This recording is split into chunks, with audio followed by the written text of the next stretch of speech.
Friends, today நம்ம சௌச்சௌக்கா கூட்டு வந்து கேரளா ஸ்டைலில் எப்படி பண்ணலாம் அப்படின்றத பார்க்கலாம். வாங்க வீடியோக்குள்ளே போகலாம். இதுக்கு வந்துப்பா ஒரு 25 கிராம் வந்து பாசிப்பருப்பும் 25 கிராம் வந்து கடலைப்பருப்பு, இதை வந்து ஒரு 1/2 hour ஊற வச்சுக்கோங்க. இப்போ நம்ம குக்கரில் 2 விசில் வந்து வச்சு எடுத்துக்கலாம். இப்போ நம்ம கூட்டுக்கு மசாலா அரைச்சிக்கலாம்ப்பா. ஒரு தேங்காய் சல், ஒரு மிளகாய், ஒரு ஸ்பூன் வந்து சீரகம் போட்டுக்கலாம். இதை நம்ம பேஸ்ட்டாக அரைச்சிக்கலாம்ப்பா. இப்போ நம்ம தேங்காய் எண்ணெய் ஊற்றிக்கலாம்ப்பா. இந்த டிஷ்ஷுக்கு வந்து தேங்காய் எண்ணெய் ஊற்றினீங்கன்னா சூப்பராக இருக்கும். இப்போ எண்ணெய் சூடாகவும் கடுகு ஊற்றிக்கலாம். அதுக்கப்புறம் 3 வரமிளகாய் போட்டுக்கலாம்.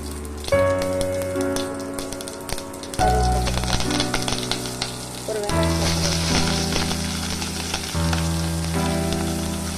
இப்போ நம்ம தக்காளி சேர்த்துக்கலாம்.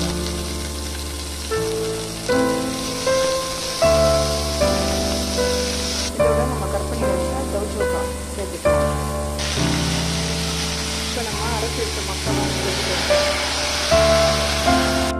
கொஞ்சமாக சாம்பார் பொடி சேர்த்துக்கலாம். ஒரு சில மஞ்சள் பொடி சேர்த்துக்கலாம்.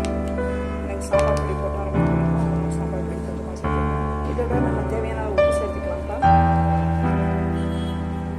நம்ம வேக வச்ச பருப்பு இதையும் சேர்த்து போட்டு குக்கரில் மறுபடியும் ஒரு விசில் இல்லை 2 விசில், காய் வந்து உங்களுக்கு எப்படி வேணுமோ அந்த அளவுக்கு வந்து விசில் விட்டு இறக்கிக்கலாம்ப்பா. குழம்பு ரெடி ஆகிடுச்சுப்பா. நீங்கள் வந்து இது சுடு சாதம் பெஸ்டி சாப்பிட்லாம். 2வது தயிர் சாதத்துக்கு சூப்பராக இருக்கும். நீங்களும் ட்ரை பண்ணி பாருங்கள்.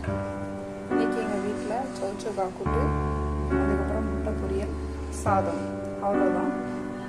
நீங்களும் இதே மாதிரி ட்ரை பண்ணி பார்த்துட்டு சொல்லுங்கள். பாய்.